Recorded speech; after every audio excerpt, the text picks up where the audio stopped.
Salam alaikum, bienvenue sur Muslim Makers, le podcast pour t'inspirer des acteurs musulmans de notre communauté, apprendre de leurs expériences et développer ton potentiel. Ça, ce sont des chaînes et des carcans qu'on veut vous imposer. T'es trop arabe, t'es trop noir, t'es trop femme, t'es trop jeune, t'es trop vieux, t'es trop quelque chose pour te décourager dans ton projet. Et toi, ce qu'il faut répondre, il faut répondre par la détermination. Tu peux suivre les dernières informations du podcast en t'abonnant à la newsletter, au compte Instagram Muslim Makers et en rejoignant le groupe Telegram. Tous les liens sont en description. Bonne écoute. Salam alaikum wa rahmatullah, Sami. Wa alaykoum salam wa rahmatullah.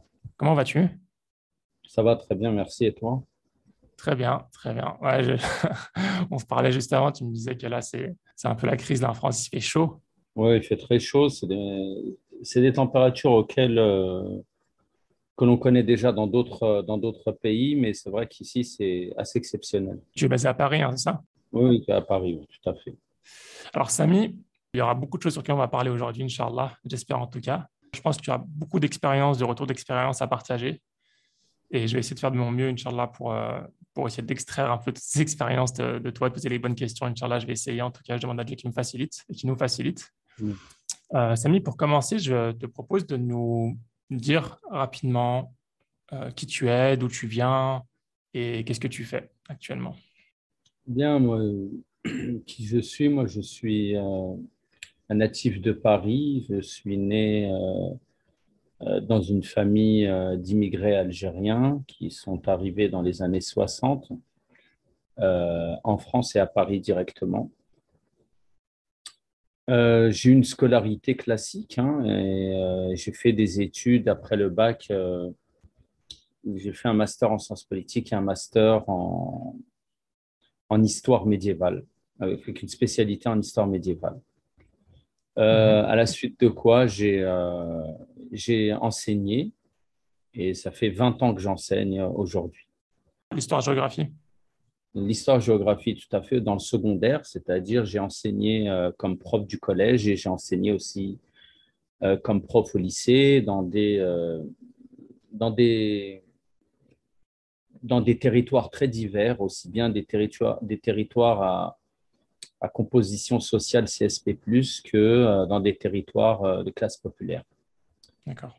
Euh, Par ailleurs aussi, j'ai une activité associative et engagée qui commence à devenir assez riche, en tout cas qui commence à être longue, mais toujours aussi passionnante, puisque déjà depuis mon jeune âge, on va dire depuis l'âge de 17-18 ans, je me suis engagé dans le travail associatif local et social, Ouais. pour ensuite euh, tenter des expériences beaucoup plus importantes, qui sont des expériences niveau national, international et des engagements qui sont aussi politiques par ailleurs, peut-être dont on parlera après. Inch'Allah. Ok, très bien. Donc, tu disais que tu as commencé à être engagé très, très tôt. C'était quoi que tu faisais au début localement? Ben, localement, j'ai fait ce que beaucoup de gens ont fait, des gens de ma génération en tout cas, mais pas seulement, hein.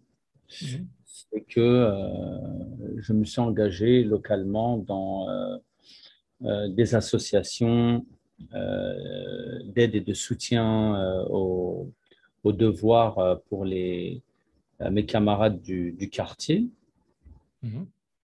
mais également des activités sociales comme des banques alimentaires ou des activités de loisirs et de sorties, comme des sorties dans des parcs à thème ou bien des sorties, des séjours de vacances, des choses comme ça. On organisait cela.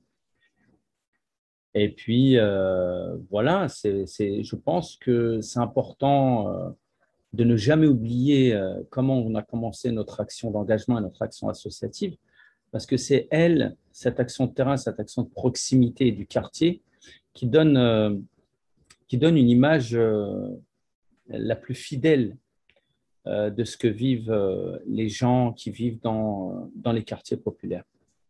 Ouais. Et tu sais d'où ça devenait tout ça, cet engagement, cette volonté de s'engager? Est-ce que dans ta famille, les gens s'engageaient aussi? D'où ça t'est venu?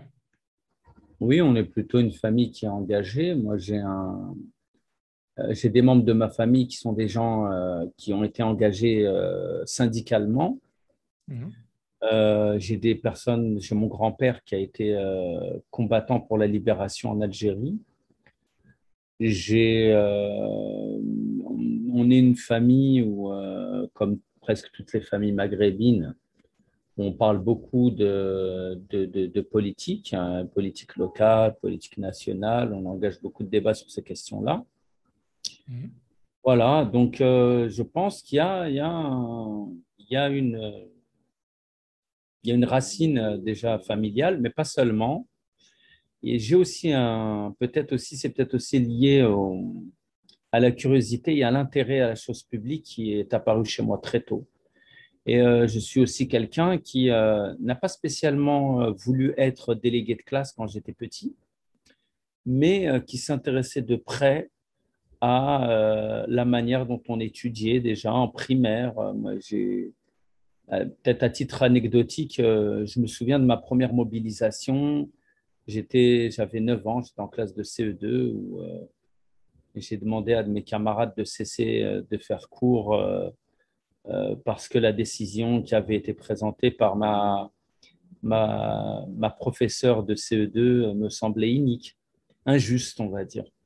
Ok. Donc voilà, c'est peut-être des éléments comme ça de la vie qui montrent que l'intérêt pour la chose publique, l'intérêt pour la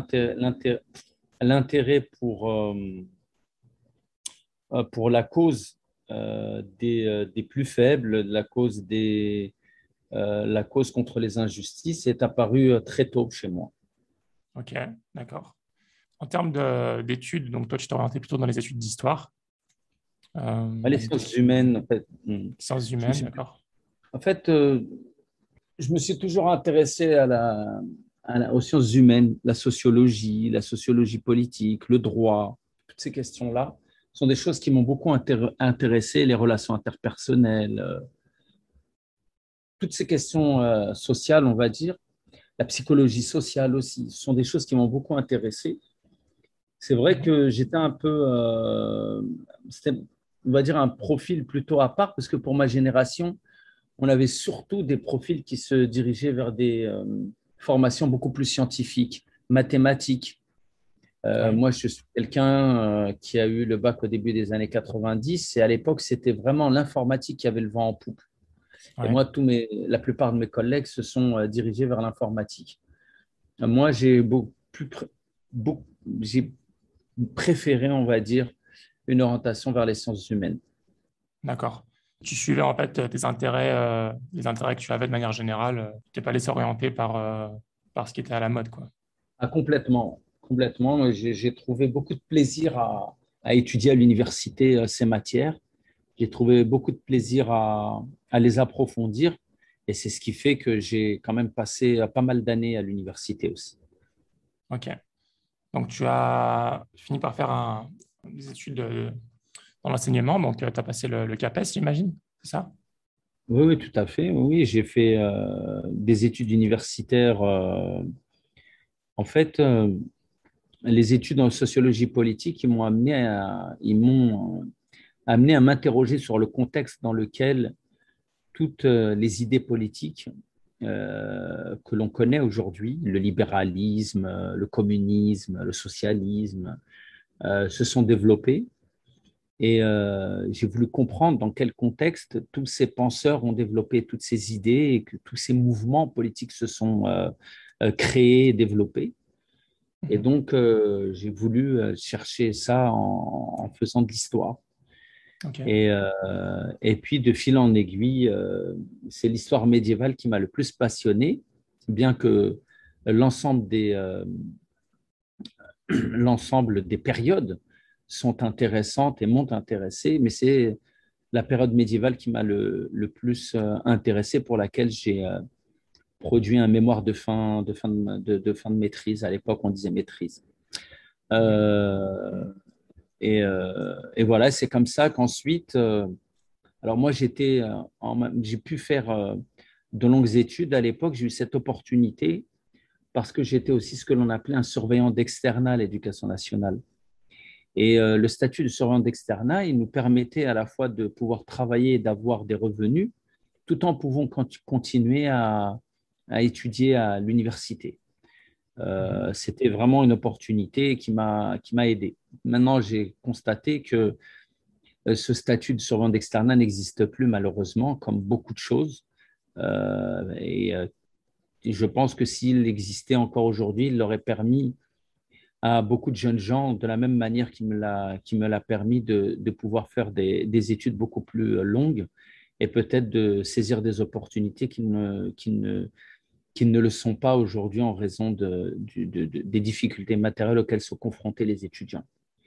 Et c'est comme ça qu'en étant surveillant d'externat, j'ai pu être au contact de professeurs et qu'un des chefs d'établissement que j'apprécie particulièrement m'a encouragé à tenter une expérience en tant qu'enseignant.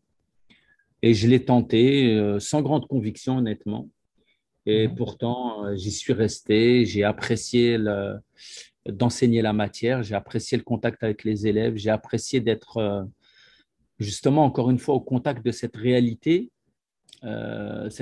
sociale, cette diversité sociale, les difficultés qui sont liées et l'intérêt aussi de pouvoir transmettre un savoir qui me passionnait. Et voilà, et je l'ai fait. Et ce qui devait être une expérience, en fait, c'est une expérience qui a duré 20 ans. Tu m'as dit tout à l'heure que tu t'es mis en année sabbatique, entre guillemets. Je ne sais plus comment vous appelez ça, une année de césure. Donc, tu enseignes plus actuellement. Mais est-ce que tu trouves l'enseignement toujours aussi passionnant que tu le trouvais au départ? Alors, l'enseignement en tant que tel, oui, il est passionnant. L'enseignement en tant que tel, il est passionnant parce que il permet, comme je te le disais tout à l'heure, de transmettre un savoir. Et le fait de transmettre ce savoir et de voir euh, les élèves l'acquérir et ensuite, pour certains, même avoir se trouver une future vocation, celle d'être également professeur d'histoire ou comprendre le sens aussi plus globalement de ce que sont les études, de ce qu'est l'intérêt d'apprendre, ce qui n'est pas évident dans certains contextes. Le fait de voir les élèves progresser, le fait de voir aussi plus tard, quelques années après, voir ces élèves, comment ils ont réussi, trouver leur chemin, trouver leur orientation, travailler, s'installer, créer une famille, une voie professionnelle. Ça, ce sont des choses qui font vraiment, qui sont les plus grandes récompenses. Mhm. Ça, en ce sens, oui, tout ça, on ne l'a pas perdu. Par contre, il devient de plus en plus difficile d'enseigner. Le manque de moyens, les sureffectifs, tout ce dont on entend parler, tout ce dont se plaignent les professeurs est réel. Contrairement à ce qu'on pense, le métier d'enseignant n'est pas un métier facile. Il exige beaucoup d'investissement, mais ça, c'est une vocation et les professeurs s'investissent. Mais on exige de plus en plus d'eux de s'impliquer dans des actions qui ne sont pas strictement en lien avec l'enseignement et qui sont plutôt des tâches administratives. Aujourd'hui, l'enseignant, il est à la fois il est à la fois pédagogue, mais il est quelque part aussi assistante sociale, il est conseiller d'orientation, il a beaucoup de tâches annexes qui grignotent sur le temps qu'il devrait passer dans la pédagogie et la, sur les supports d'enseignement, sur la manière d'améliorer encore davantage la transmission du savoir, dans la mesure où il doit s'adapter aux différents profils que l'on a et surtout qu'il s'adapte aux différentes difficultés que l'on rencontre avec les nouveaux profils d'élèves. Et tout ça, c'est du temps que l'on n'a pas.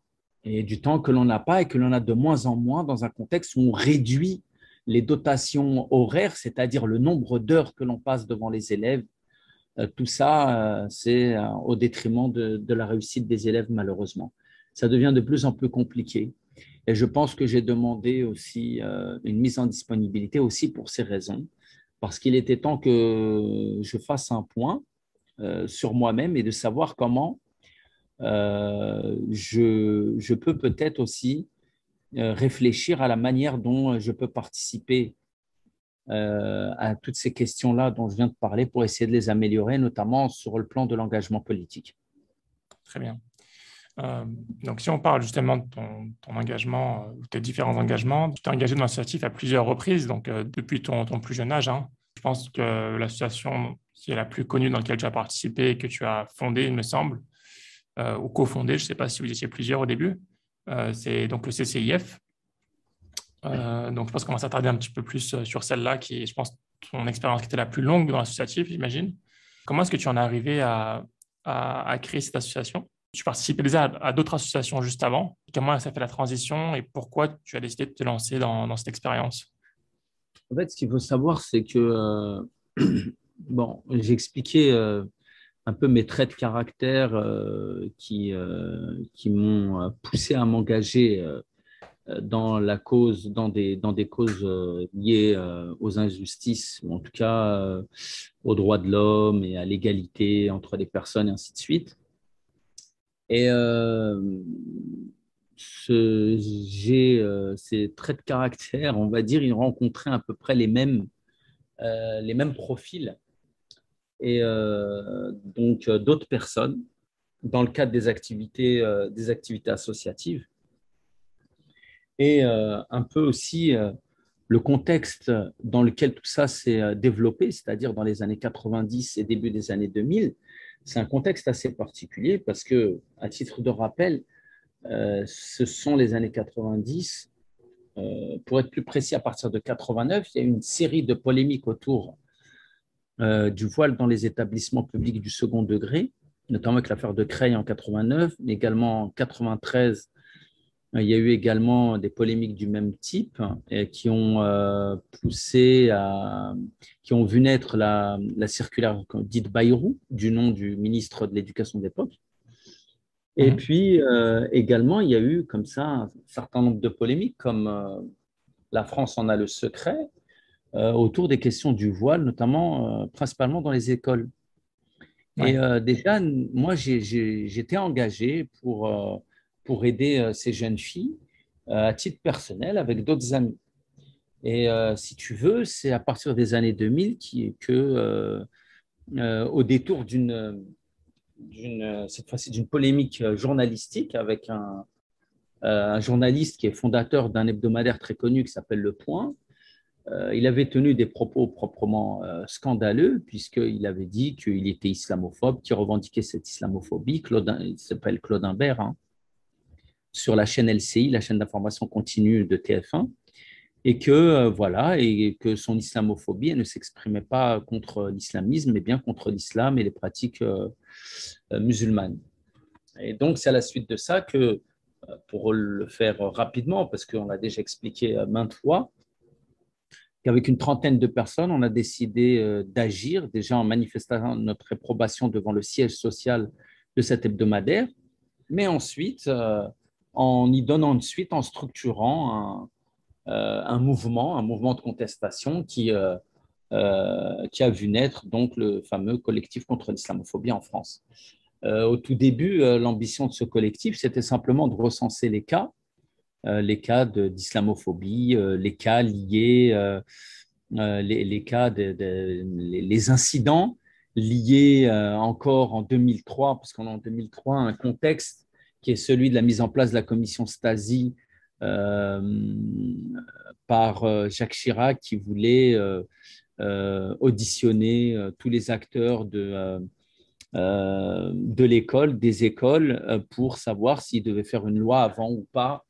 Euh, et, euh, et donc, dans ce contexte, il y avait des polémiques à n'en plus finir sur le voile à l'école, le voile au travail, le voile je ne sais où, dans tous les espaces sociaux.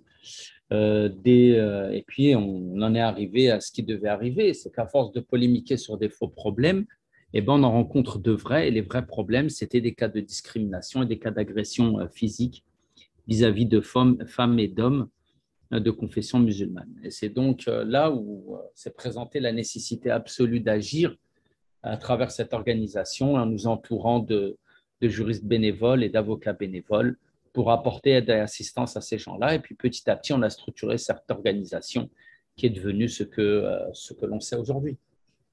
Le CCIF, c'est une expérience de 17 ans, il me semble. Ça a duré au total 2003 à 2020. 2020. Donc, c'est 17 ans environ, oui. Mm. Quelles ont été les plus grandes choses que vous avez faites pendant ces 17 ans? Qu'est-ce que tu retiens de cette expérience? Moi, je retiens de cette expérience et je pense que c'est au-delà des grands coups, comme on dit. Je pense que le plus important, c'est notre assistance, l'assistance qu'on a apportée au quotidien aux gens qui avaient besoin d'être orientés, d'être soutenus, d'être conseillés. Ça, c'est fondamental. C'est vraiment le travail au jour le jour. Parce que la vulnérabilité des profils a bien montré que s'il n'y avait pas eu le CCIF, ces gens-là n'auront pas su vers qui se tourner. Par exemple, il faut savoir que on a créé une structure qui était proprement et spécialement orientée vers l'islamophobie, non pas parce qu'on considère que seule l'islamophobie méritait d'être traitée, mais simplement parce que les autres organisations qui existaient des droits de l'homme, les autres organisations des droits de l'homme qui existaient avant le CCIF, eh ben, elles ne prenaient en charge les questions de discrimination liées à la religion musulmane qu'en partie pour les meilleurs ou pas du tout pour la plupart. Et donc, ces gens-là, nous, il fallait qu'on, déjà par le nom, par l'intitulé de cette organisation et par son objet, qu'on indique clairement la couleur aux victimes qui comprennent qu'en écoutant ce nom, qu'en voyant l'objet de cette association, ils sachent qu'ils y trouveraient de l'aide. Et de ce point de vue, l'objectif a été atteint et c'était le plus important. Et on a apporté cette aide à des milliers de personnes qui ne connaissaient pas leurs droits, qui ne savaient pas comment se défendre et surtout à qui on a pu permettre de continuer leurs activités professionnelles, de trouver un travail, de sauver leur job. Parce que derrière, quand on dit sauver leur job, ce n'est pas n'importe quoi. C'est continuer à pouvoir subvenir aux besoins de sa famille, de créer de la stabilité dans sa famille, de ne pas créer de tensions sans que ça débouche sur des tensions telles que ça pouvait faire exploser une famille avec des divorces, des séparations, des choses de cette nature. Voilà, ce n'est pas que ça. C'est vraiment ça. Ça a des conséquences profondes dans la vie des gens, de leur permettre de pouvoir sauvegarder leurs droits, connaître leurs droits. C'est vraiment très important. Et puis, on a eu aussi des coups d'éclat médiatiques, on va dire, puisqu'on a mené des campagnes qui ont été des réussites pour les mamans accompagnatrices. On a obtenu du Conseil d'État qu'il condamne des maires qui ont voulu, des maires de villes, de communes, qui ont souhaité interdire le port du burkini. On a aussi mobilisé des gens sur plusieurs questions liées à l'islamophobie. On a sensibilisé des personnalités politiques, des personnalités médiatiques sur toutes ces questions. Et surtout, les gens ont su que l'islamophobie, c'était une réalité qu'il fallait la combattre. Et aujourd'hui, l'islamophobie, tout le monde sait ce que c'est, même ceux qui la nient. Et c'est une réalité aujourd'hui qui est défendue, connue, traitée dans les instances internationales, qui est traitée sur le plan académique, qui est traitée dans beaucoup de pays par des hommes politiques et qui est aussi qui est une notion du racisme qui est connue et qui a le même statut aujourd'hui en termes d'études et de connaissances que les autres formes de racisme. Et ça, c'est fondamental et je pense que le CCIE, de ce point de vue-là, il a joué un rôle vraiment précurseur et fondamental, non seulement en France, mais également en Europe et à l'international, puisque beaucoup d'organisations en Europe et à l'international qui traitent aujourd'hui ces questions se sont inspirées de nous ou bien ont même été soutenues par nous et encouragées par nous pour mener toutes ces actions. Voilà. Évidemment, pour autant, ça ne veut pas dire que l'islamophobie est en perte de vitesse. Bien au contraire, on voit que dans un contexte où les nationalismes et le racisme a le vent en poupe et aujourd'hui il se normalise puisqu'il touche tous les strates de la société, eh bien, l'islamophobie encore sévit beaucoup en France et en Europe. Et donc, il faut continuer le combat qui est à mener. Et le travail du CCIF, ça a été un travail tellement, tellement efficace, un travail qui a beaucoup apporté que les ennemis de la lutte contre l'islamophobie, donc les islamophobes et particulièrement les partis d'extrême droite, ont fait pression et ont trouvé des relais au sein, malheureusement, de l'administration et de l'État, qui, au lieu d'être nos alliés dans cette lutte contre l'islamophobie, comme ils l'ont été dans la lutte contre le sexisme ou les autres formes de racisme ou de discrimination, eh ben, ont préféré prendre le camp des extrémistes et des islamophobes contre nous en tentant de nous dissoudre. Mais comme vous le savez, le CCIF, à l'époque, en 2020, a pris les devants. Il s'est autodissous pour pouvoir préserver les intérêts de ses adhérents, les intérêts de son activité, et surtout les intérêts des victimes. Et ça montre, en plus de cela, vraiment la capacité du CCIF, sa capacité de résilience et à savoir rebondir face aux défis qui lui sont présentés. Et ça, franchement, c'est encore une qualité qu'on lui a trouvée. Moi, je n'étais plus au CCIF, donc c'est tout le mérite qu'ont les responsables de cette structure qui sont venus après et qui ont su justement donner un nouveau souffle à ce combat qui continue et qui de toute façon ne devra cesser que lorsque l'islamophobie sera en tout cas réduite ou bien disparaîtra. Oui. Avec toute ton expérience là, sur les 20-30 dernières années, c'est quoi ton analyse avec tout ce que tu as pu voir sur la montée de l'islamophobie justement en France? Qu'est-ce qui est vrai, qu'est-ce qui n'est pas vrai, à quel point ça a monté et quelles sont les raisons que tu vois, toi, de par ton œil, enfin, tout ce que tu as pu voir? Moi, je suis certain de deux choses, au moins. La première, c'est que l'islamophobie, c'est quelque chose qui a été monté de toutes pièces. C'est vraiment une entreprise de certains hommes politiques, hommes ou femmes politiques, et de certains médias qui ont construit de toutes pièces une islamophobie qui n'existait pas ou peu, qui était marginale en France. D'accord ? De telle manière, au début, de rejeter certaines pratiques de l'islam que l'on confondait à dessein avec des attitudes islamistes, d'accord ? Et qui, à mon avis, qui a été plus qu'un succès, puisque en fait, en réalité, elle s'est diffusée dans toutes les strates de la société. Ça, donc l'islamophobie, c'est pas quelque chose qui est naturel chez les gens. C'est quelque chose qui a été, en tout cas, construit.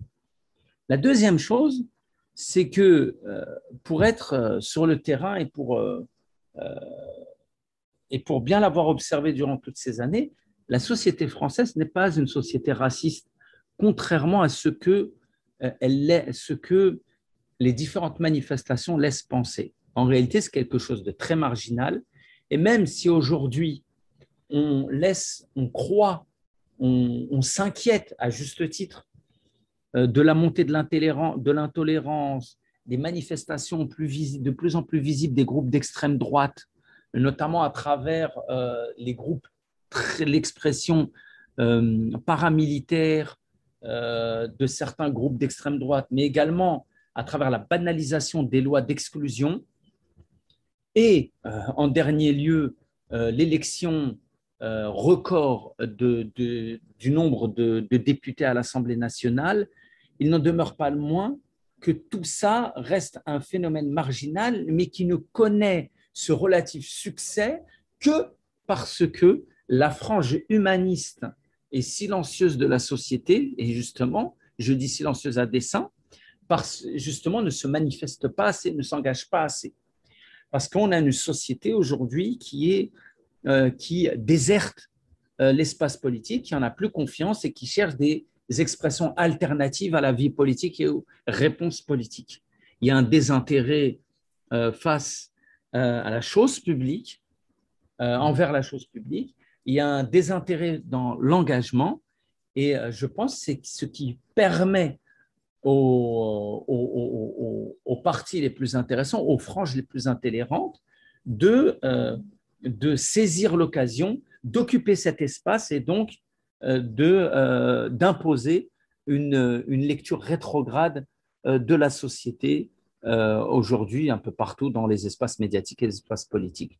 Voilà, ça, c'est les deux points, je pense, qui sont les plus saillants dans la société et qui marquent beaucoup aujourd'hui notre espace social et politique. Et selon toi, d'où ça vient, ça, tu dis que ça reste une frange de la société. Et pourquoi cette frange se focalise autant sur les musulmans? Mais elle se focalise autant sur les musulmans parce que, en fait, l'islamophobie, c'est un investissement qui rapporte plus que le racisme.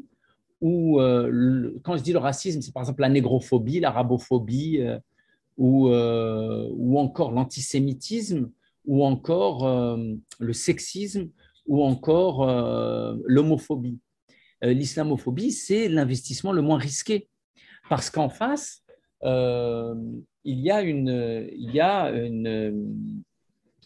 l'islamophobie, c'est un phénomène qui vient de l'extrême droite, mais qui se nourrit des préjugés que la société a sur les Arabes, les étrangers, les immigrés, les musulmans. Voilà, la société, elle a des préjugés sur toutes ces populations qui, regroupées, forment la communauté musulmane. Et en réponse, cette communauté, d'abord parce qu'elle est la première concernée, n'apporte pas ni le discours, ni la réponse appropriée en termes d'investissement politique, en termes d'investissement, en termes d'engagement militant. Voilà. C'est une réponse qui est non pas inappropriée, mais insuffisante. Et notamment, il y a une absence sur le plan économique, il y a une absence d'engagement politique, parce qu'il y a un manque de culture qui sont liés à ces deux domaines de la société. Je m'explique. Quand je dis qu'il y a une absence sur le plan économique, on n'a pas, la communauté musulmane certes, elle commence à s'engager elle devient une communauté d'entrepreneurs, c'est une communauté de commerçantes, elle devient de plus en plus communauté d'entrepreneurs, mais ça reste quand même à une échelle beaucoup trop modeste. Et aujourd'hui, on est plus des boutiquiers que de véritables entrepreneurs. Or, il faut aujourd'hui qu'on participe au développement de la société en investissant de grands projets économiques à l'échelle du pays, certes, mais pas seulement, aussi à l'échelle européenne. De la même manière, on doit devenir également une communauté de propriétaires et donc développer des alternatives, par exemple, à tout ce qui est proposé en termes d'acquisition d'immobilier. Ça, c'est sur le plan économique. Mais surtout, et c'est là où le bât blesse, c'est que même si on n'arrive pas à faire ça, nous nourrissons ceux qui nous discriminent sur le plan économique. C'est-à-dire que, par exemple, cela ne va pas nous déranger d'aller consommer des produits chez des entreprises qui refusent, qui vendent des produits notamment halal ou pas, peu importe, mais qui en même temps va refuser, à travers des politiques de discrimination assumées, de ne pas recruter des musulmans parce qu'ils sont pratiquants ou bien des femmes parce qu'elles portent le voile. Et donc, en fait, ça, je veux dire, ça n'impose pas le respect vis-à-vis de nos convictions, puisque notre propre bourreau le nourrit. Et ça ne va pas du tout. Il faut changer cette manière de voir les choses et il ne faut pas que celui qui nous discrimine profite de notre argent. On ne peut pas engraisser notre bourreau. Ça, c'est le premier point. Donc, tu comprends donc que si on change notre schéma et qu'on doit cesser, en gros, de dépenser notre argent chez ceux-là même qui nous discriminent, eh bien, cela va nous imposer à réfléchir à des alternatives. et de comprendre que comme tout seul, on ne peut pas amener l'alternative, il faut qu'on l'amène de manière organisée et structurée. Et ça doit nous pousser à penser notre présence dans cette société, notre présence en tant qu'acteur fort qui peut déjà se sortir de la situation de marasme social, économique et politique dans laquelle il est, pour ensuite également permettre, à travers la croissance qu'il va proposer par ces programmes économiques, également faire profiter l'économie nationale ou même l'économie européenne. Voilà, c'est toute une vision qu'il faut changer chez nous sur le plan économique, de la même manière qu'il faut changer aussi notre vision politique. Nous avons grandi dans des quartiers où souvent c'était des politiques de gauche ou des partis de gauche qui étaient dominants et qui nous ont malheureusement plus appris l'assistanat que l'entrepreneuriat. Alors, ça ne veut pas dire que j'appelle à voter pour des partis de droite, pas du tout, mais comprendre que ça nous a gardé, ça nous a conforté dans une vision d'assistanat au lieu d'être dans une vision de libération vis-à-vis de l'assistanat. Et on sait très bien que nous, normalement, notre éthique, normalement, elle suit notamment un hadith du prophète salam, qui dit « la main qui donne est mieux que la main qui reçoit ». Donc, nous devons non pas profiter normalement des avantages sociaux qui existent, non pas parce que ce n'est pas un droit, c'est un droit. Si on y a le droit, on doit demander notre droit, mais on doit surtout participer à renforcer le caractère social de nos institutions. Donc, plus renforcer les institutions sociales plutôt que d'en tirer un bénéfice. Et on le fait déjà à travers le travail que l'on mène, même en tant que salarié, on participe à cet effort national, mais il faut également essayer d'être toujours davantage la main qui donne que la main qui reçoit. Et ça fait de nous une communauté plus respectée et une communauté dont on écoutera les paroles plus qu'une communauté qui subit les paroles des autres. Ouais. Donc, tu vois qu'il y a toute une culture à bouleverser qui change. Hein, attention, les choses changent positivement. Je ne suis pas en train de dire que… Mais c'est vrai que le retard accumulé ne nous permet pas de voir cette évolution qui est en cours. Et cette évolution également, en plus d'être en cours, elle doit être accélérée. Et ça, c'est le rôle de nos penseurs, de nos responsables, de nos imams et j'en passe, qui doivent vraiment accélérer tout ce processus en développant ce discours. On doit cesser d'avoir un discours attentiste, d'avoir un discours passéiste. Tous ces types de discours, on va nous dire est-ce que tu crois que c'est ton diplôme qui va t'emmener au paradis? Est-ce que tu crois que c'est le fait d'être riche que ça va t'emmener au paradis? Eh bien oui, nos diplômes, oui, notre richesse, ça peut nous mener au paradis si on sait l'utiliser. Et c'est à nos penseurs et à nos imams et à nos savants de nous dire justement comment le faire. Ouais. Si un jeune t'écoute ou une personne qui travaille, quoi que ce soit, hein, écoute le podcast, là, qui a envie de faire des choses, qui aimerait pouvoir faire des choses, mais qui ne voit rien autour de lui, qui ne voit rien de vraiment pertinent autour de lui, vers quoi tu l'orienterais? Mais il faut le créer. Je vais te dire, tout à l'heure, on parlait du CCIF. Il faut, avant qu'on crée le CCIF, il faut savoir qu'il y avait d'autres initiatives dont je ne tairai le nom pour ne pas froisser certaines oreilles. Et c'était des initiatives qui, quand on les comparaissait à celles du CCIF, elles étaient beaucoup plus ambitieuses, puisqu'elles rassemblaient un large pan de toutes les organisations qu'on pouvait imaginer à l'époque. Mais parce qu'on connaissait le terrain, on savait qu'elles n'aboutiraient pas.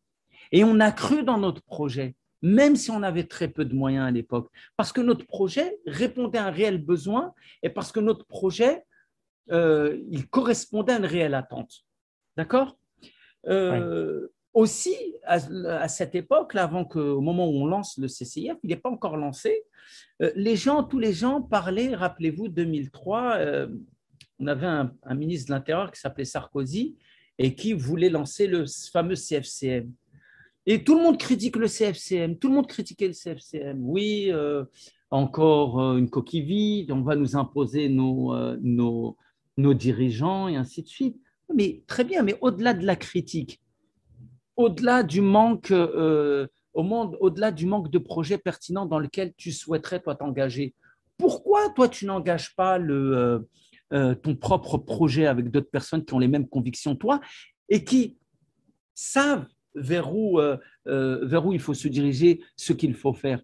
Eh bien, c'est aussi ça le CCIF. C'est montrer qu'il ne faut pas attendre que les autres, il ne faut pas attendre qu'une autorité imposée ou une autorité souhaitée puisse venir faire le travail. C'est toi l'autorité, c'est toi le chef de projet, il faut le faire. Il ne faut pas attendre.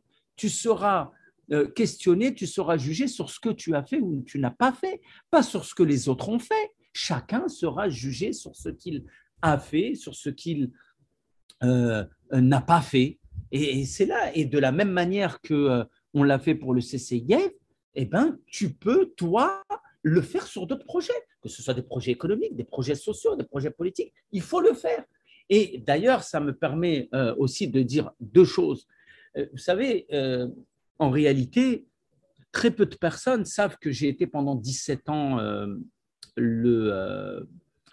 pardon, pas 17 ans, de 2003 à 2017, j'ai été le président du CCIF parce que je n'étais pas mis en avant, parce que je n'étais pas un personnage qu'on voyait dans les médias, pour la bonne et simple raison que c'était un souhait de ma part. Et c'était aussi une nouvelle culture que je voulais intégrer dans le travail associatif et surtout le travail collectif, c'est que ce travail que l'on dit collectif doit réellement être collectif et que c'est le projet qu'on doit mettre en avant vis-à-vis de l'opinion publique, vis-à-vis des gens, dont on souhaitait le soutien, et non pas les personnes. Parce que très souvent, malheureusement, les projets sont liés à des individus. Et quand l'individu disparaît, le projet disparaît avec lui. Et ça, c'était un défi, c'est un défi de montrer aux gens qu'on peut faire les choses autrement, qu'on peut développer les projets autrement. Et que ce qui est important dans le projet, c'est le projet en lui-même. Ce ne sont pas les personnes qui le portent. Et surtout la qualité du projet, la pertinence du projet, la rigueur dans le projet et la qualité des résultats obtenus. Il faut arrêter de miser sur les personnes. Il faut arrêter de croire au Messie. Il faut arrêter de croire à l'homme ou à la femme providentielle. Il faut faire les choses de manière collective. Oublier les individus et se concentrer sur le projet. Oublier les étiquettes et se concentrer sur l'objet du projet. C'est ça qui est important. Et donc, ça me mène, sauf si tu as une question à me poser, mais ça me mène aussi à l'autre engagement que j'ai eu. C'est l'engagement politique. Quand j'ai arrêté en 2017 le CCIF, je l'ai arrêté parce que je me suis engagé en politique, et notamment pour les élections législatives de 2017. La même année qui a vu Emmanuel Macron devenir président. Et je l'ai fait, bien sûr, pas tout seul, c'est un projet collectif. Mais pour le coup, comme c'est une élection législative, qui est une élection, comme vous le savez, uninominale, c'est-à-dire qui met en avant une personne avec son suppléant, là, pour le coup, j'ai été obligé de mettre ma petite tête. Forcément, on n'avait pas le choix, puisque quand on vote pour une personne, donc ça serait bien de savoir qui est cette personne. Et j'ai voulu montrer une chose à travers cet engagement. La première, je l'ai fait sans étiquette politique, ni gauche ni droite, parce que j'ai voulu montrer à tous ceux qui se sont engagés avant moi et tous ceux qui pourraient le faire après moi qu'il n'est pas obligatoire d'être adoubé par un parti politique pour s'engager en politique. C'est pas vrai, il n'y a pas besoin et on peut obtenir un succès. Il faut se libérer de tous ces carcans qu'on nous impose depuis qu'on est petit, où on nous dit, tu sais, sans ça, tu ne peux pas faire ça. Sans ça, tu ne peux pas faire ça. Moi, je vais dire que quand on a la volonté, le projet et les moyens, et il faut se les donner, ces moyens et ces projets, cette volonté, on peut atteindre les objectifs qu'on se fixe. Donc, je me suis engagé sans étiquette. Je me suis engagé avec un financement totalement autonome. Et surtout, je me suis engagé avec un projet qui était celui d'un projet de terrain. Résultat des courses, nous étions 14 candidats et on ne donnait pas cher de ma peau. Pourquoi on ne donnait pas cher de ma peau? Et là aussi, c'est un élément qui est important. Parce que j'étais de Bassami, étiqueté communautariste, et en plus président du CCIF. En gros, le candidat le plus handicapé de la campagne, théoriquement. Mais ça, ce sont des chaînes et des carcans qu'on veut vous imposer. Tu es trop arabe, tu es trop noir, tu es trop femme, tu es trop jeune, tu es trop vieux, tu es trop quelque chose pour te décourager dans ton projet. Et toi, ce qu'il faut répondre, il faut répondre par la détermination. Et c'est la détermination que ton projet est légitime, que ton projet est juste, que ton projet est sérieux, que ton projet est rigoureux, que ton projet a les moyens d'être mis en œuvre. C'est cette détermination qui va te permettre de convaincre les gens, de croire en ton projet et de t'aider, de te soutenir. Et moi, il faut savoir que j'avais une équipe durant cette élection qui était beaucoup plus nombreuse que certains candidats qui étaient, pour le coup, qui étaient proposés, présentés par des appareils politiques. Et comme je disais tout à l'heure, sur 14 candidats présentés, eh ben, je suis passé au deuxième tour. Ça a été une véritable surprise. Alors, bien sûr, je n'ai pas gagné, sinon ça se saurait. Je n'ai pas gagné, mais cette défaite avait clairement le goût de la victoire, puisque derrière, ça a encouragé mais beaucoup de monde dans toute la France, parce que j'ai reçu beaucoup de messages de gens qui m'ont dit ben, nous aussi, on veut faire la même chose. Et c'était l'objectif, c'était de briser des chaînes dans les esprits des gens et de dire aux partis, on n'a pas besoin de vous. Quand une personne veut s'engager, elle le fait. Et puis, c'est dans l'air du temps aujourd'hui. Aujourd'hui, 5 ans après, ça paraît une évidence que je dis que les partis ont de moins en moins de prise sur les opinions publiques, mais ce n'était pas une chose évidente au moment où je me suis engagé et j'ai montré que c'est possible. Et c'est ça, il faut se libérer de tous ces carcans.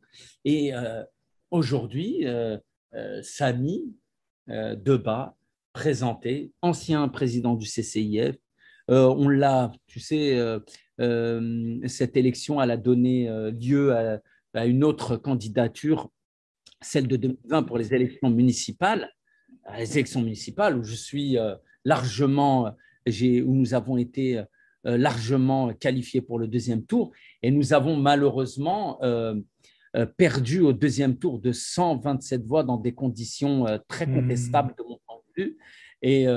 Et voilà, et nous avons failli gagner la ville. Nous avons, alors ce qui est extraordinaire, et ce qu'il faut dire aux gens, nous sommes une ville qui a un profil électoral qui est assez semblable aux villes du même type sur le plan sociologique, les villes populaires, où on vote beaucoup moins que la moyenne nationale.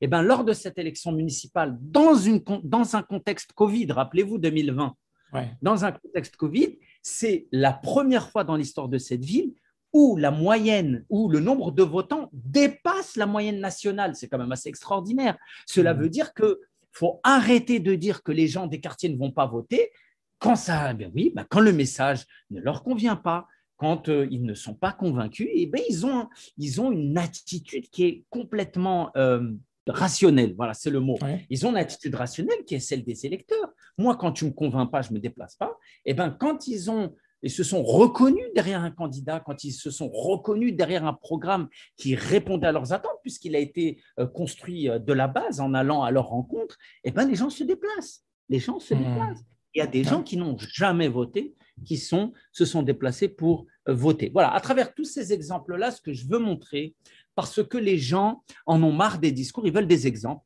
on a essayé, à travers l'exemple du CCIF, à travers l'exemple de l'élection, j'ai voulu montrer que contrairement, ce ne sont pas que des discours et que réellement, ce que je défends, et ce que d'autres défendent aussi à mes côtés, c'est une réalité et que c'est possible. C'est pas un discours creux, un discours, ce ne sont pas de vains espoirs. Et ça, il faut le faire, il faut le multiplier. Et quand on multipliera ces initiatives, on améliorera notre condition économique, donc notre condition sociale, donc notre condition politique, donc notre place dans la société. Voilà. Très bien. Je n'ai pas voulu t'interrompre. Hein. J'avais plein de questions qui ont popé dans ma tête au fur et à mesure, mais je me suis dit, je vais le laisser terminer. C'était tellement intéressant. Donc, j'essaie de le reprendre, pas dans l'ordre, mais c'est quoi ta vision? Est-ce que tu as, toi, une vision pour l'islam et les musulmans en France dans 10 ans, par exemple? Alors, moi, j'imagine pas en termes de temporalité. J'imagine en termes d'action, de situation, de changement. Et d'ailleurs, là-dessus, il y a un verset qui est très clair. Dieu ne change pas la situation d'un peuple tant qu'il ne se change pas lui-même.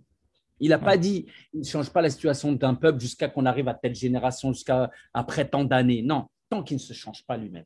C'est-à-dire que le changement, il doit venir de nous-mêmes et de manière non seulement individuelle, mais également collective. Parce que notre salut viendra du travail collectif, pas autrement. On ne peut pas, l'interdépendance entre les humains, c'est une règle presque, je n'ai pas envie de dire presque divine, c'est une règle à la fois divine et sociologique. Regarde bien le verset, comment il est proposé, il est présenté. Il dit, Dieu ne change pas la situation d'un peuple. Il n'a pas dit Dieu ne change pas la situation des croyants. Dieu ne change pas la situation des musulmans. Dieu ne change pas la situation des pieux. Il dit la situation d'un peuple, quel que soit ce peuple, croyant ou pas croyant. S'il se change lui-même, alors sa situation se changera. C'est une règle sociologique. Tu vois ? Et de ce point de vue-là, nous, c'est ça qu'il nous faut. Il faut changer notre situation de nous-mêmes. Il faut qu'on change notre logiciel, qu'on arrête de rentrer, il faut qu'on cesse les délires de trucs, de projets, on va dire, pas personnels, c'est bien sûr des projets personnels, mais de projets égoïstes. C'est-à-dire, moi, tant que je m'en sors, moi, le reste, je m'en fiche. Les projets égoïstes, non seulement ils ne mènent pas bien loin les individus, mais surtout collectivement, ils nous sabotent.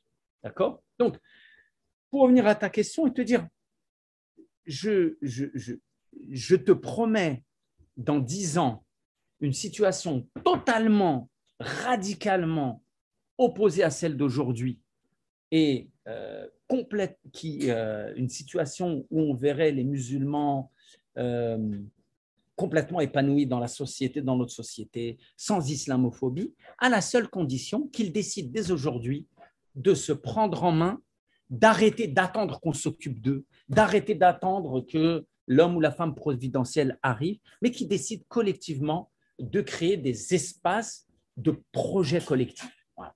Ça peut être dans 10 ans, ça peut être dans 20 ans, et n'oublions pas, la situation de ce peuple, dès lors qu'elle va se changer d'elle-même et qu'elle va lever les mains, alors le secours viendra, mais pas avant. Pas avant. Au contraire même, si on ne décide pas de se prendre en main pour changer notre situation, non seulement le soutien ne viendra pas, pire, la situation pourra s'aggraver jusqu'à que on parte et qu'une autre génération arrive et qu'elle décide de se prendre en main et qu'elle profitera de tous les bénéfices liés au changement de sa situation. Voilà. Je te posais la question parce que quand on demande à chaque musulman, chacun va avoir une réponse différente. Je ne sais pas si ta réponse elle est complète, mais de ce que je comprends, c'est que ce que tu me dis, c'est que l'état idéal des musulmans, c'est une société française où il n'y a pas d'islamophobie. Je ne sais pas où il n'y a pas d'islamophobie, puisqu'à mon avis, il y aura toujours l'islamophobie, mais en tout cas où l'islamophobie sera de nature marginale, on va dire, parce que l'islamophobie, c'est lié au racisme. Et le racisme, il y a toujours un racisme qui existe dans toutes les sociétés, de toute façon, pas que la société française, mais qui reste quand même le plus marginal possible, ou en tout cas, ces expressions politiques et médiatiques restent plus que marginales. Elles restent dans des cercles très intimistes, on va dire. Voilà, mais pas ce que l'on connaît aujourd'hui. En tout cas, qu'ils aient cette situation, les musulmans, et surtout, idéalement pour eux, c'est qu'ils puissent vivre leur liberté religieuse de manière totale, sans obstacle, bien sûr, et de manière surtout harmonieuse avec leurs concitoyens. C'est ça l'idéal pour les musulmans. Ils ne demandent rien d'autre. Ils ne demandent pas un traitement exceptionnel, un traitement de faveur. Ils demandent de pouvoir vivre leur religion, d'ailleurs, dans les conditions qui sont garanties par les lois fondamentales de notre pays ou de l'Europe. Oui. Là, je me demande parfois, je te pose ça, j'essaie de m'exprimer, bien m'exprimer, de ne pas dire de bêtises, mais tu vois, j'ai l'impression parfois que, tu vois, en termes de vision, c'est une vision justement qui revient souvent, en fait. C'est-à-dire, entre guillemets, qu'on nous laisse tranquilles, quoi, les musulmans, qu'on nous traite un peu comme un Français lambda et qu'il n'y ait pas de… Bien sûr. Et qu'on soit juste traité comme n'importe quel individu en France.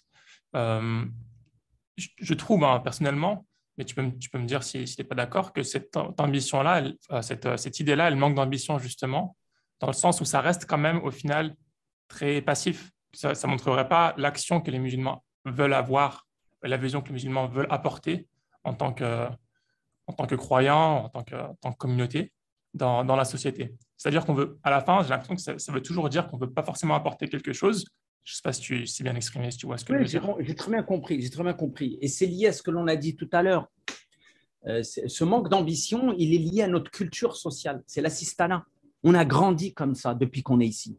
Ne faites rien, on s'occupe de tout. Vous êtes en France, la France, c'est l'État-providence. L'État-providence, c'est que l'État soutient les habitants, les Français, les étrangers, dans tous les domaines de la vie, sur le plan social, sur le plan économique. Tu ne travailles pas en tête, tu fais ça en tête, tu fais ça presque à la nuit. Tu n'as rien envie de faire, tu n'as pas envie de travailler. Eh bien, reste chez toi. Dans le pire des cas, tu auras un revenu minimum qui s'appelle le RSA. Et les gens qui vivent dans le assistanat, eh ben, en fait, ils y demeurent parce que c'est un état. Après, ça devient un état d'esprit. D'accord?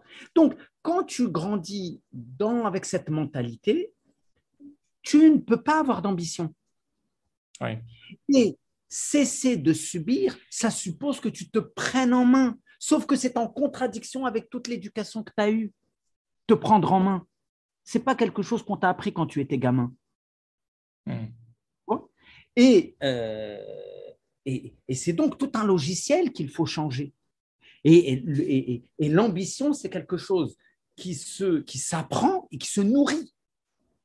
Et notamment, cet élément-là, il y est l'ambition, la réussite, c'est lié à l'image que l'on a de nous-mêmes. Oui. Qu'est-ce que je veux dire par là? Si tu as une bonne image de toi-même, tu comprends que le projet de vie qu'on te propose, eh ben, il n'est pas celui que tu mérites en tant qu'individu, mais également en tant que communauté constituée. Tu comprends que moi, en tant qu'individu, mon projet, non, je ne peux pas être. Quelle est ma valeur en restant un individu assisté?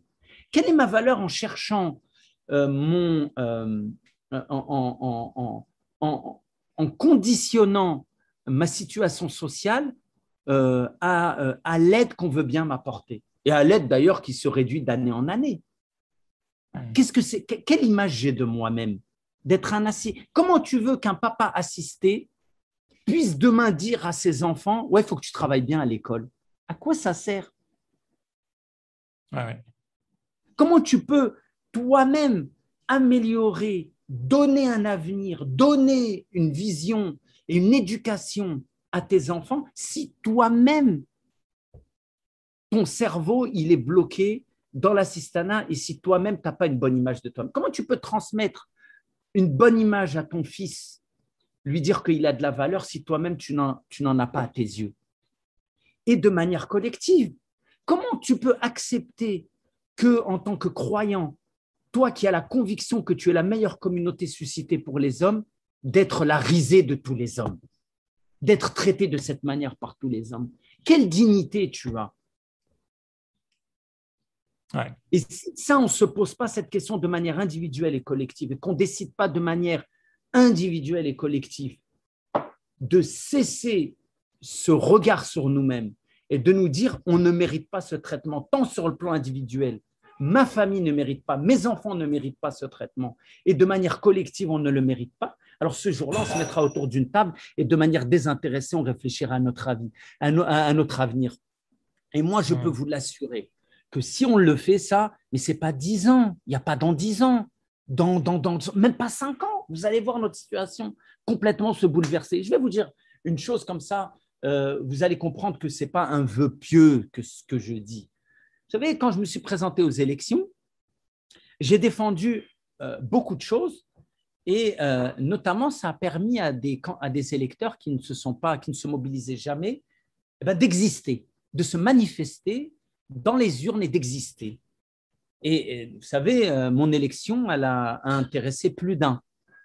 Et ce que l'on a vu, c'est que des populations que l'on marginalisait, que l'on ne considérait pas, eh ben, après cette élection, eh ben, ils ont été plus qu'honorés. Et des choses qui étaient très, très compliquées à obtenir pour elles, eh ben, tout d'un coup, il y a une magie de je ne sais où, eh ben, tout d'un coup, ils ont pu obtenir, non pas ce qu'ils attendaient, mais davantage. Ouais. Ben, ce qui est faisable à l'échelle locale, elle l'est à n'importe quelle autre échelle. Voilà. Ouais. Sauf que il faut comprendre qu'il y a une condition sine qua non, c'est-à-dire, si on ne l'applique pas, on ne peut pas l'atteindre.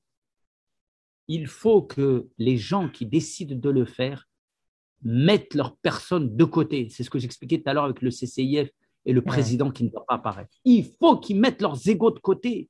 Il faut qu'ils mettent leur personne de côté et il faut qu'ils mettent les projets en avant et qu'ils gardent à l'esprit que l'objet de leur rassemblement est d'atteindre les objectifs qui se sont posés. Et je vous assure que le succès sera au bout. Ouais. D'accord, très bien. Bah, écoute, je te suis tout à fait sur ce que tu viens de dire. D'ailleurs, il y a la phrase que tu as répétée plusieurs fois qui trotte dans ma tête, c'est sur l'assistanat. Je suis tellement d'accord avec ça, en fait. Il y a un assistanat, pas seulement chez les musulmans, hein, c'est dans toute la société française, Bien avec sûr. tous ces concepts voilà, de CDI. Si on appelle CDI, c'est la crise. Des choses qui n'existaient pas il n'y a même pas 100 ans, il n'y avait pas de concept de CDI ou quoi que ce soit.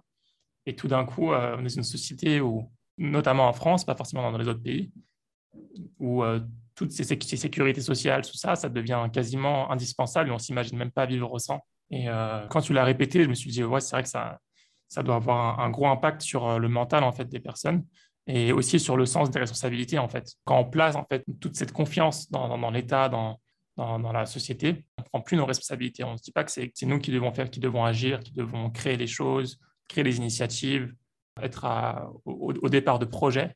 Et de toute façon, dans toute relation interpersonnelle et a fortiori quand on est dans un cadre étatique, de toutes nos relations, dans un cadre institutionnel, dans les relations qu'on a avec les gens, c'est celui qui a l'argent qui décide. C'est comme ça la vie, c'est triste. Ça ne veut pas dire que c'est bien, je suis là à le déplorer, mais c'est celui qui a l'argent qui aura le dernier mot. Si nous, on est soumis à attendre que l'État nous aide, mais c'est l'État qui va décider de notre sort. Aujourd'hui, on est là à nous dire l'État, elle est sous l'influence des gros chefs d'entreprise du CAC 40, parce que c'est le CAC 40 qui donne l'argent. C'est comme ça la vie. Si l'État a besoin d'un média, en plus que l'État, veut dire les gouvernements, ont besoin des médias, qui sont tenus par des hommes d'affaires, si les gouvernements ont besoin de chefs d'entreprise parce que sans eux, ils ne peuvent pas mettre en œuvre des mesures sociales, et ben c'est le chef d'entreprise qui va donner ses conditions. C'est comme ça la vie. Pourquoi on s'étonne que ça soit différent avec nous? Sinon, on est là à quémander l'aide de l'État ou de qui que ce soit, il ne faut pas s'étonner qu'en face, la contrepartie, c'est tu fais comme je veux. Nous, on est là à attendre que l'État nous donne l'autorisation de travailler, nous donne l'autorisation d'organiser l'Aïd, nous donne l'organisation, on est là à demander à ce que nos mosquées soient issues d'une décision municipale d'accorder un terrain pour 1 € symbolique dans le cadre d'un bail amphithéotique. Oh, c'est merveilleux. Oui, c'est un droit. Et je ne dis pas qu'il faut le négliger ou le nier ou ne pas en profiter de ce droit. Mais réfléchissez aux conséquences. Un bail amphithéotique, c'est qu'au bout de 99 ans, demain, tu as une autre municipalité qui n'est pas d'accord pour avoir une mosquée dans sa ville. Il dit merci d'avoir valorisé mon terrain, mais maintenant je le reprends parce que j'en ai besoin pour un projet d'intérêt collectif. C'est ça qu'on va laisser, nous, à nos enfants? C'est un manque de vision. Hein. Et oui, c'est un manque de vision. C'est parce qu'on est au jour le jour. Mais ça, après, ça, c'est une longue théorie que j'ai, moi, qui va chercher dans l'anthropologie de nos origines berbéro-arabes pour les Africains du Nord ou tribales, qui fait que nos conditions de vie ancestrales étaient telles qu'en fait, notre ADN est toujours à la recherche de la réponse au jour le jour, parce que c'était notre mode de vie, enfin le mode de vie de nos ancêtres, la recherche de la solution au jour le jour et avec le minimum. Tu vois, le fameux Alhamdoulilah, on se contente du peu que nos parents nous ont enseigné. Et en fait, ce Alhamdoulilah-là, en plus. Mal interprété. Hein? Mal utilisé, mal interprété. Et oui, il est interprété en fait dans le manque d'ambition. En fait, il nous empêche d'avoir de l'ambition, ce Alhamdoulilah. Alors que c'est tout le contraire de l'esprit musulman. L'esprit musulman, c'est l'ambition. Sans l'ambition, il n'y aurait pas eu toutes ces inventions, toutes ces découvertes, il n'y aurait rien eu de ce que le monde a aujourd'hui grâce à ce monde musulman qui était ambitieux. Ouais. Voilà, on est complètement à l'opposé de la mentalité, de l'éthique, de la vision musulmane. On est complètement à l'opposé. C'est incroyable comment on est des anti-islam en fait dans notre manière de faire. Voilà. Et c'est triste. Et simplement, je voudrais revenir, tu sais, sur la sécurité sociale dont tu parlais. Attention, dans mon propos, je ne dis pas que, par exemple, que la solidarité nationale n'est pas nécessaire. Moi, je suis pour qu'il y ait une redistribution des richesses et tout. D'ailleurs, ça correspond aussi à l'état d'esprit musulman, la redistribution des richesses. Mais moi, ce que j'aimerais, c'est qu'on voit les musulmans plus dans le renforcement de ces dispositifs de solidarité nationale plutôt que de l'autre côté de la barrière, puisqu'ils seront davantage écoutés s'ils participent, s'ils le renforcent. Je ne dis pas qu'ils ne le font pas, mais à une échelle beaucoup plus importante. Très bien. Très bien. Écoute, Samy, on a beaucoup parlé. Je vais essayer de faire vite pour terminer les dernières questions parce que je t'ai promis que ça n'allait pas durer plus longtemps qu'1 heure. Mais c'est tellement intéressant je crois, déjà dépassé l'heure. Je vais te poser la question par rapport à la politique. Alors, la politique, c'est un axe d'action pour les musulmans, pour n'importe quelle population d'ailleurs, pas que chez les musulmans, auquel tu as choisi de participer. En revanche, la politique, moi, ça me fait peur. Enfin, je trouve que c'est bien ce que tu fais, je ne critique pas. Hein. Je partage juste un petit peu les questionnements que j'ai par rapport aux problèmes sous-jacents que tu peux rencontrer et auxquels moi, personnellement, je n'ai pas de réponse.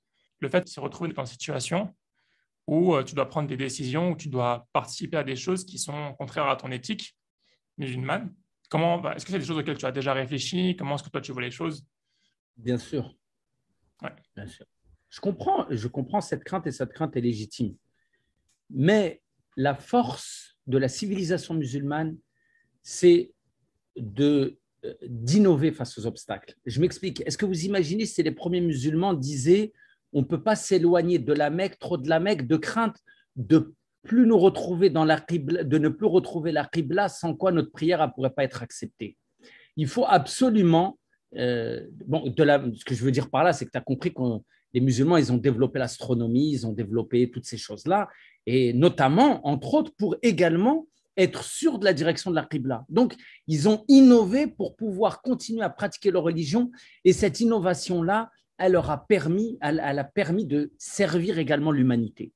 Et moi, c'est dans le même état d'esprit. On est toujours là, nous, à critiquer les hommes politiques, ils n'ont pas de déontologie, ils n'ont pas de morale.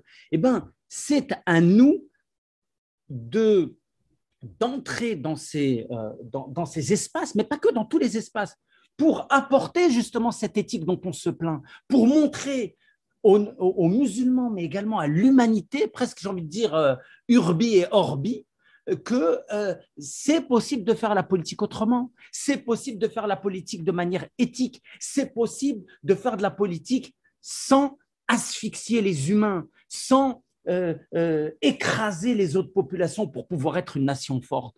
Voilà, c'est à nous de le montrer. Qui va le faire si ce n'est pas nous? Ouais. Si ce n'est pas la meilleure communauté suscitée pour les hommes, qui va le faire? Également, l'ambition, c'est de passer outre les barrières.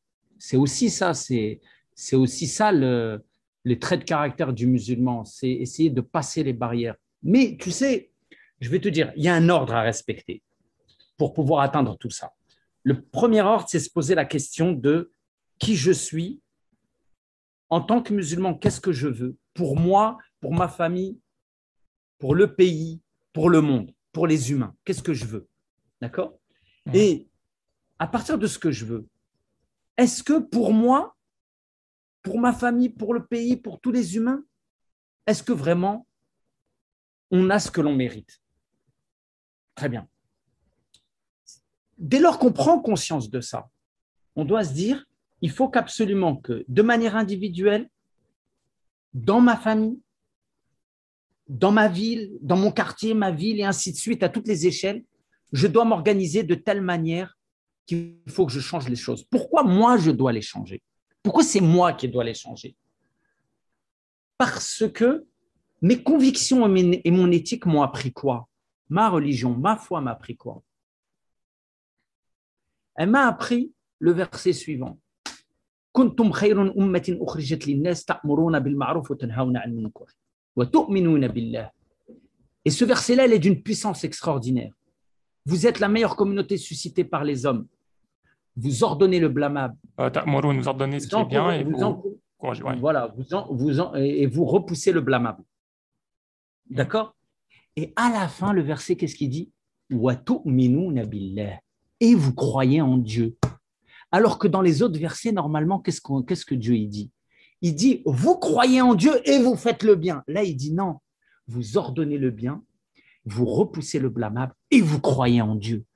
C'est-à-dire, pourquoi vous êtes la meilleure communauté? Parce que vous ordonnez le bien, parce que vous reprenez le blâmable et comme si que, entre guillemets, en deuxième position, vous êtes croyant. C'est-à-dire que ordonner le bien et repousser le blâmable, c'est la mission essentielle des musulmans. Et quand on voit la situation dans laquelle nous vivons en tant que musulmans, mais également en tant qu'humains sur cette planète, nous devrions être les premiers à nous engager pour le bien-être des humains, pour le bien-être des animaux, pour le bien-être du climat, pour le bien-être de ceci, pour le bien-être de cela. Nous devrions être les premiers penseurs pour réformer le monde. Nous devrions être à la tête de tous les consortiums, de toutes les ONG internationales, parce que c'est notre conviction. Et nous, on est où? On est dans transfert l'info. Et encore, quand on veut la transférer ou quand on peut la transférer, parce qu'on n'a pas le temps. Voilà. Donc, il ne faut pas s'étonner. Il faut qu'on adopte une attitude de leadership pour être à la hauteur de ce que l'on mérite. Très bien. C'est une parfaite transition parce que ma dernière grosse question que je voulais te poser, c'est pour toi, c'est quoi le leadership? Le leadership, c'est se prendre en main de manière individuelle et de manière collective et à partir de notre éthique, à partir de notre culture et à partir de notre éducation au sens large du terme, parce que l'éthique, la morale, l'éducation, elle n'est pas que religieuse, elle est beaucoup plus importante, beaucoup plus vaste. C'est le fruit de notre éducation familiale, mais c'est également le fruit de notre éducation à l'école, tout ça. D'accord? Donc, notre rôle, c'est qu'à partir de cette éthique, cette morale, cette éducation, nous montrions le chemin qu'il faut adopter pour à la fois notre salut, c'est-à-dire notre réussite, et le salut de tous les humains. C'est ça notre travail. C'est ça, khalifatun fil ard. C'est ça notre travail. Il n'y a pas d'autre travail. Tout le reste, si on ne fait pas ça, on restera ce que l'on souhaite faire de nous, des producteurs, consommateurs inconscients. Super, Barakallah fik Sami pour ton partage. Je te suis à 100% sur ce que tu viens de dire. Donc, on a terminé avec l'essentiel des questions. Sami, je vais terminer juste par quelques petites questions que je pose tout le temps à la fin des interviews. Est-ce que tu as des routines quotidiennes, hebdomadaires, qui reviennent régulièrement, qui te permettent, qui t'aident à progresser, à garder ton énergie, à trouver la motivation? Il faut… alors, la motivation, on ne peut pas l'avoir 24 heures sur 24, c'est évident. Voilà, il y a des moments où on a besoin de rien faire dans sa journée. C'est important. Hein. Ouais. Mais moi, j'ai une routine. Je ne sais pas si c'est une qualité. Moi, je considère que c'est un défaut que j'ai. mais malheureusement que j'apprécie particulièrement, je dors bien. Il faut que je dorme beaucoup. Pour moi, la base, bien dormir, c'est la base. Parce que bien dormir, c'est avoir l'esprit et le corps reposés. Et donc, quand il se réveille, quand le corps est en forme, évidemment pas que dormir, mais dormir, faire de l'exercice, ça permet d'être en forme et donc de bien réfléchir et d'être productif. Voilà. Moi, ça, c'est une base. Il faut manger sain, faut lire, faut s'informer, faut pas perdre son temps. Alors, il faut des loisirs, évidemment. Je veux dire, il faut être quelqu'un de normal, quoi. Mais il ne faut pas perdre son temps dans des futilités. C'est-à-dire que quand je dis qu'il ne faut pas perdre son temps dans des futilités, il ne faut pas que la part des futilités soit beaucoup plus importante que la part de l'utilité. Ça, c'est fondamental. Il faut diversifier ce qu'on fait, mais il faut surtout faire en sorte que dans la diversification, ce soit des choses utiles pour nous. Et aussi, il faut être passionné par sa vie. Il faut être passionné par le monde. Il faut être passionné par ce que l'on fait autour de nous. Et quand on est passionné, ben on s'intéresse. Quand on s'intéresse, on lit, on s'instruit, on s'informe, on échange et on réfléchit. On réfléchit seul, on réfléchit dans les échanges qu'on a avec les gens et on s'enrichit de l'instruction, de la lecture, des échanges qu'on a avec les gens. Voilà. Il faut considérer que tout ce qu'on a autour de nous est une opportunité. Et l'imam Hassan al-Basri, rahimahullah, il disait, j'ai deux amis. Je pense que c'est Hassan al-Basri, si je ne dis pas de bêtises, vous m'excusez si je me trompe sur le personnage. Il dit, j'ai deux amis, j'ai un pervers et un pieux. Le pieux est mon exemple pour savoir ce que je dois faire et le pervers, je regarde pour savoir ce que je ne dois pas faire. Et nous, de la même manière, il ne faut pas se dire qu'on doit fréquenter que des gens bien. Bien sûr, il faut fréquenter que des gens. La plupart de nos fréquentations, vous êtes des gens bien. Mais il faut aussi lire les gens qui ne sont pas bien pour comprendre ce qu'il ne faut pas faire et les idées qu'il faut combattre.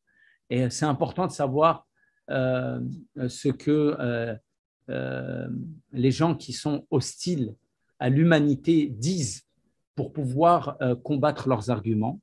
Et il faut savoir ce que les gens, les humanistes disent, qu'ils soient musulmans ou pas d'ailleurs, pour pouvoir s'inspirer de leurs idées. Et derrière, se dire qu'est-ce que nous, on peut développer davantage dans l'intérêt collectif. Et ça relève du patrimoine de l'humanité. Voilà. Il faut apporter sa pierre, à l'édifice, et il faut rien négliger du bien. Et il faut faire le bien autour de soi. Il faut en être convaincu dès lors qu'il correspond à notre éthique. C'est pas aux gens de dire quel est le bien, c'est à nous de nous inspirer de notre éthique, de notre morale, de notre culture, de notre civilisation pour comprendre quel est ce bien et être des imams. Le prophète sallallahu alayhi wa sallam, il disait « Oh Dieu, guide-moi et fais de moi un imam. Fais de moi un imam pour les pieux, pas un imam de la mosquée, c'est-à-dire un guide. Et pas un guide pour les gens, un guide pour les pieux. C'est dire l'ambition qu'avait le prophète pour les croyants. Et quand il disait, quand vous demandez, ne demandez pas le paradis, demandez El Firdaus, le plus haut des paradis. Tout ça, c'est ça notre religion, c'est ça notre mentalité, c'est ce que nous a enseigné le prophète. L'ambition, être la main qui donne, la main qui ne reçoit pas. Demander le plus haut des paradis, être l'imam des plus pieux. C'est ça, il nous a appris l'ambition. J'apprends la science, même si aller au bout du monde. C'est ça, le prophète nous a appris l'ambition. Et nous, notre mode de vie, ce n'est pas l'ambition, c'est mon frère, alhamdoulilah, j'ai ça déjà, voilà, il ne faut pas trop chercher. Moi, je suis triste, excuse-moi, je terminerai avec ça, hein, mais je suis triste d'entendre des gens, par exemple, dire j'avais l'opportunité d'être directeur de mon service dans mon entreprise. Ah, mais non, c'est trop de travail, ça me casse la tête. Mais parce que quand tu parles, oui, c'est vrai, c'est trop de travail, ça casse la tête. Mais quand tu penses comme ça, quand tu réfléchis comme ça, tu réfléchis de manière égoïste. Pense qu'en étant à ce poste, tout ce que tu peux apporter autour de toi, dans la réforme, dans la manière de travailler. Pense à qu'est-ce que tu peux apporter à ceux qui seront sous ton autorité. Pense à tout ce bien que toi, tu peux apporter, à moins de considérer que tu n'es pas une personne de bien. Et dans ce cas-là, je comprends que tu n'aies pas accepté ce poste. Voilà. Et il faut de l'ambition. Il faut de l'ambition. Il ne faut pas chercher à être le salarié, il faut chercher à être le PDG. Très bien. Est-ce que tu as une recommandation de livres, de documentaires, de podcasts, quelque chose qui t'a particulièrement marqué ou un ou deux livres que tu souhaiterais recommander? Moi, il y a des livres que j'ai lus quand j'étais très jeune et qui m'ont marqué. Ouais. Alors, c'est des livres, beaucoup de livres de penseurs politiques. Je suis désolé, hein, c'est ma formation. Pas de souci. Alors, si on s'intéresse à la société, faut lire Aristote, Platon, faut lire. Parce qu'en fait, la société, elle n'a pas beaucoup changé en réalité depuis l'Antiquité. L'homme, il a toujours été celui que l'on connaît, sauf que c'est matériellement qu'il a beaucoup évolué. Mais bon, ça, c'est un autre débat. Faut lire Aristote, faut lire Platon, Quel faut livre en lire. particulier? Un titre en particulier? Non, non, il y a différents. Ils sont très intéressants.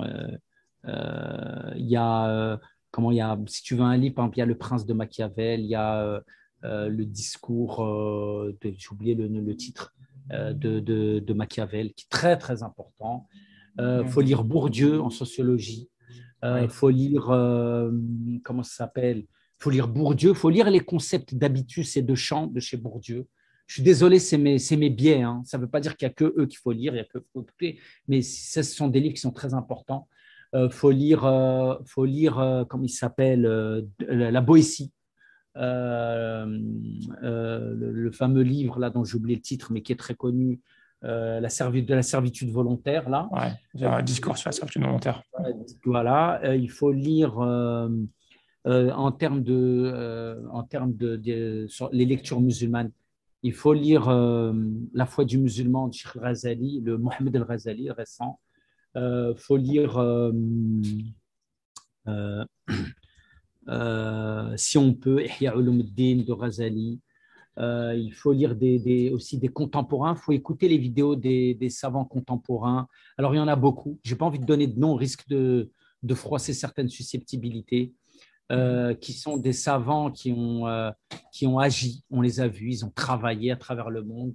Et c'est des gens qui sont, qui sont très divers, hein. Moi, je n'ai pas de préférence, j'ai pas d'orientation particulière sur le plan religieux. Moi, j'écoute tout le monde et je suis toutes les personnes qui ont un intérêt. Je pense qu'il y a le bien partout et que l'exclusivité du bien, la totalité du bien se trouve qu'entre les mains d'Allah subhanahu wa ta'ala, mais que les hommes, ils ont tous en eux une partie de ce bien qu'il faut les écouter, qu'ils soient croyants ou pas d'ailleurs.